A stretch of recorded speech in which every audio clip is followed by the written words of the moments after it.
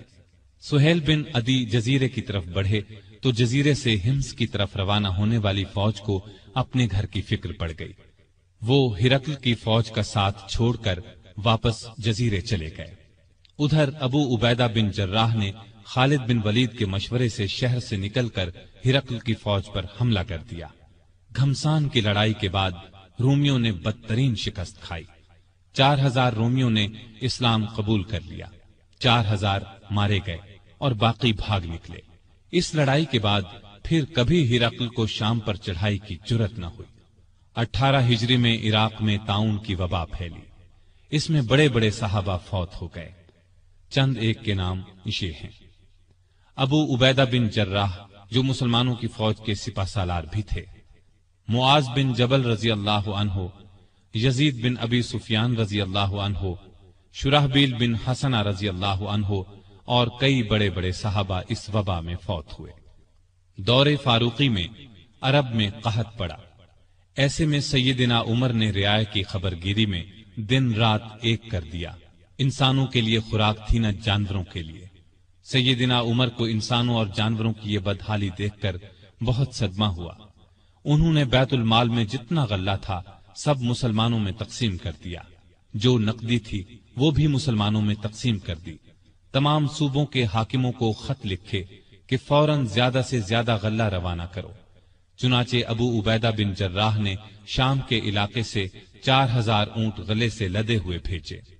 عمرو بن عاص نے مصر سے سمندر کے راستے بحری جہاز روانہ کیے۔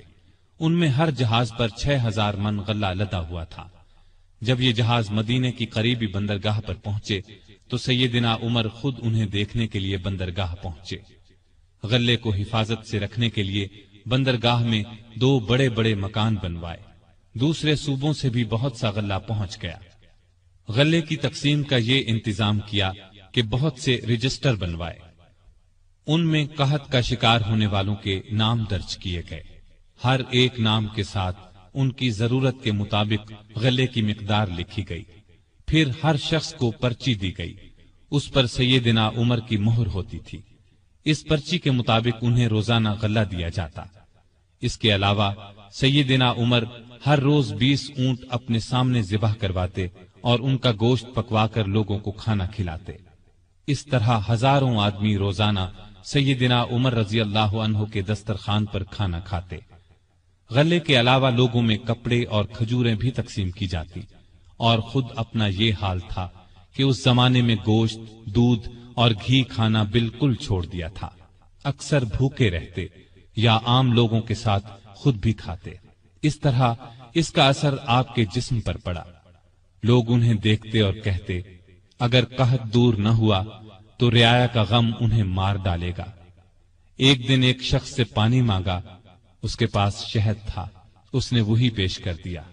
آپ نے شہد پینے سے انکار کر دیا اور فرمایا، قیامت کے دن اگر مجھ سے پوچھا گیا کہ لوگ روٹی کو ترس رہے تھے اور تو شہد کھاتا تھا تو میں کیا جواب دوں گا؟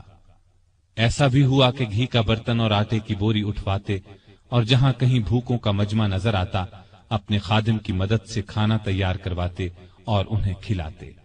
دیہاتوں میں جاتے، وہاں اونٹ ذبح کرتے، گوشت، آٹا اور کپڑے لوگوں میں تقسیم کرتے۔ قحط کے دنوں میں سخت بے چین رہتے اور دعا کرتے تھے، اے اللہ، میرے عملوں کی وجہ سے محمد صلی اللہ علیہ وسلم کی امت کو تباہ نہ کر۔ لوگوں کا خیال اس قدر تھا کہ فرمایا کرتے تھے، اگر دریائے فرات کے کنارے ایک کتا بھی بھوکا مر گیا تو اللہ کے سامنے مجھے اس کا جواب دینا ہوگا۔ وہ خود اور لوگ رو رو کر بارش کی دعائیں کرتے تھے۔ آخر ایک دن نبی صلی اللہ علیہ وسلم کے چچا عباس رضی اللہ عنہ اور دوسرے مسلمانوں کو لے کر نکلے اور نہایت عاجزی سے ان الفاظ میں دعا کی، اے اللہ، پہلے تو ہم اپنے نبی صلی اللہ علیہ وسلم کے وسیلے یعنی نبی کی دعا کے وسیلے سے تجھ سے دعا کیا کرتے تھے، اب ہم تجھ سے اپنے نبی کے چچا کے وسیلے یعنی چچا کی دعا کے وسیلے سے دعا کرتے ہیں کہ ہم پر بارش نازل فرما۔ ابھی یہ دعا ہو رہی تھی کہ آسمان پر بادل چھا گئے اور ایسی موسلا دھار بارش ہوئی کہ ہر طرف پانی ہی پانی نظر آنے لگا۔ اس بارش نے خشک کھیتوں میں جان ڈال دی اور قحط دور ہو گیا۔ بیت المقدس کی فتح کے بعد شام میں قیصاریہ کا شہر باقی رہ گیا تھا۔ اس پر ابھی تک رومیوں کا قبضہ تھا۔ بحیرہ روم کے ساحل پر ایک بہت بڑا شہر تھا۔ یہ مہم امیر معاویہ کے سپرد کی گئی۔ انہوں نے شہر کو فتح کیا۔ 80,000 رومیوں میں سے بہت کم زندہ بچے۔ اب پورے شام پر اسلام کا جھنڈا لہرانے لگا۔ اس زمانے میں مصر کا ملک بھی رومی حکومت کے ماتحت تھا۔ 18 ہجری میں حضرت عمر نے حضرت عمرو بن عاص رضی اللہ عنہ کو 4000 کا لشکر دے کر مصر روانہ کیا۔ مصر کا حاکم مقوقس تھا۔ اس نے بے تحاشا فوج جمع کر لی۔ قلعہ بھی حد درجے محفوظ تھا۔ ان حالات کی خبر عمرو بن عاص نے سیدنا عمر کو دی تو انہوں نے 10,000 فوج اور بھیجی اور ان کے ساتھ بزرگ صحابی زبیر بن عوام کو سالار مقرر کیا۔ ان کے ہاتھ پر قلعہ فتح ہوا۔ اس کے بعد اسکندریہ کی باری آئی۔ اسکندریہ کی فتح کے بعد سیدنا عمر نے عمرو بن عاص کو مصر کا گورنر مقرر کیا۔ دریائے نیل مصر کا ایک بہت بڑا دریا تھا۔ تاریخ میں ہے کہ ایک دن بہت سے مصری عمرو بن عاص کے پاس آئے اور کہا، اس سال دریائے نیل میں پانی بہت کم رہ گیا ہے، ہماری فصلیں برباد ہو رہی ہیں۔ پرانے زمانے سے یہ رسم چلی آ رہی ہے کہ جب دریا میں پانی کم ہو جائے تو ہم ایک مقررہ تاریخ کو ایک کنواری لڑکی چن لیتے ہیں، اس کے والدین کی مرضی سے اسے نہایت قیمتی زیور اور کپڑے پہنا کر دلہن کی طرح بنا دیتے ہیں، پھر اسے دریائے نیل میں گرا دیتے ہیں۔ اس طرح دریا میں پانی چڑھ جاتا ہے، ارد گرد کے تمام علاقے سیراب ہو جاتے ہیں۔ اگر آپ اجازت دیں تو ہم یہ رسم ادا کریں۔ عمرو بن عاص نے کہا، یہ تو بڑی ظالمانہ رسم ہے۔ جواب میں انہوں نے کہا، اگر آپ نے ہمیں یہ رسم ادا کرنے کی اجازت نہ دی تو ملک میں قحط پڑ جائے گا، ہم تباہ ہو جائیں گے۔ عمرو بن عاص نے فرمایا، تم لوگ نادان ہو، اللہ کے حکم کے بغیر دریا میں پانی ہرگز کم یا زیادہ نہیں ہو سکتا۔ اسلام ایسی فضول رسموں کو مٹانے کے لیے آیا ہے۔ میں تمہیں ایک بے گناہ لڑکی پر ظلم کرنے کی اجازت نہیں دوں گا۔ مصری مایوس ہو کر لوٹ گئے۔ اتفاق سے دریا میں پانی کم ہو گیا۔ لوگ قحط کے ڈر سے وطن چھوڑنے کی تیاری کرنے لگے۔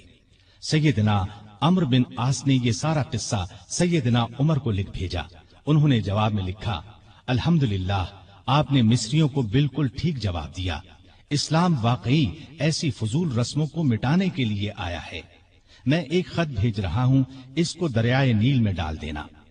عمرو بن عاص نے خط کو دریا میں ڈالنے سے پہلے اس کی عبارت پڑھی۔ اس کے الفاظ یہ تھے، اے نیل، اگر تو اپنے اختیار سے بہہ رہا ہے تو مت بہہ، اور اگر تو اللہ تعالیٰ کے حکم سے بہہ رہا ہے تو میں اللہ تعالیٰ کے حضور دعا کرتا ہوں کہ وہ تجھے پہلے کی طرح زیادہ پانی کے ساتھ جاری کر دے۔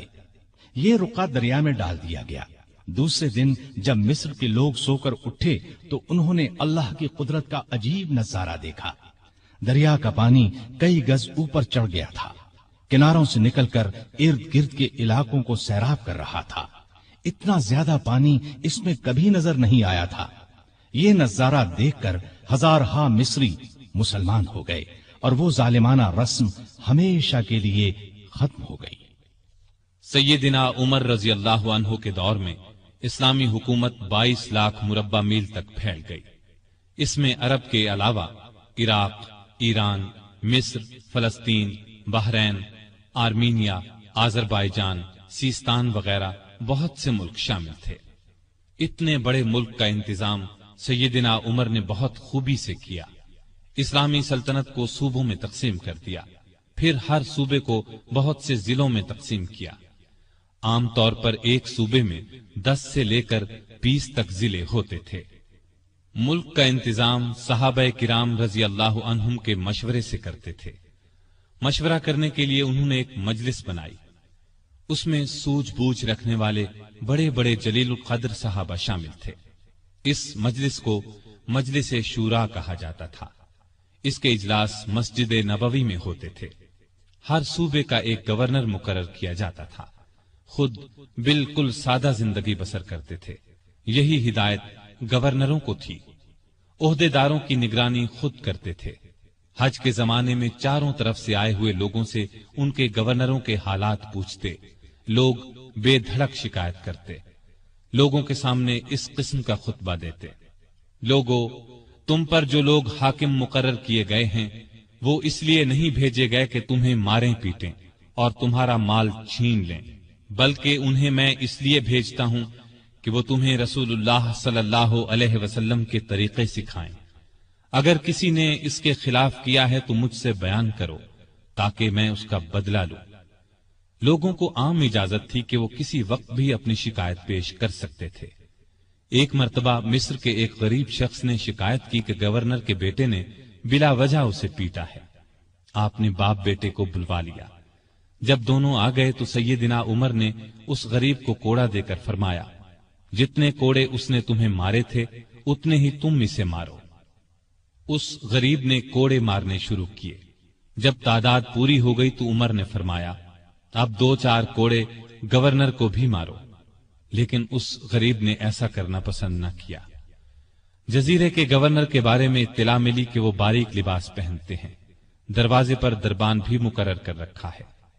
آپ نے انہیں فوراً بلوا لیا، ان کے کپڑے اتروا کر بالوں کا بنا ہوا کرتا پہنا دیا اور بکریوں کا ایک ریوڑ منگوا کر انہیں حکم دیا کہ جنگل میں جاؤ اور ان بکریوں کو چراؤ۔ گورنر کا نام ایاز بن غنم تھا۔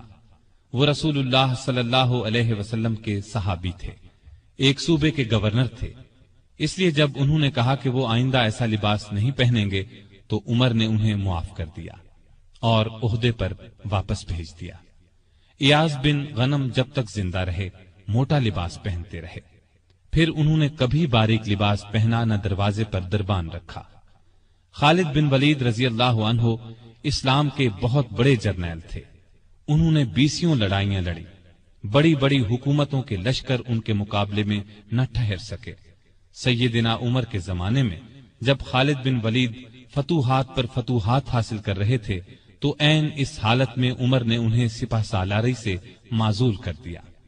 جب لوگوں نے وجہ پوچھی تو انہوں نے فرمایا: مسلمان یہ خیال کرنے لگے تھے کہ یہ فتوحات خالد بن ولید کی وجہ سے ہو رہی ہیں، جبکہ فتوحات ہمیں اللہ تعالی کی مہربانی سے ہو رہی ہیں۔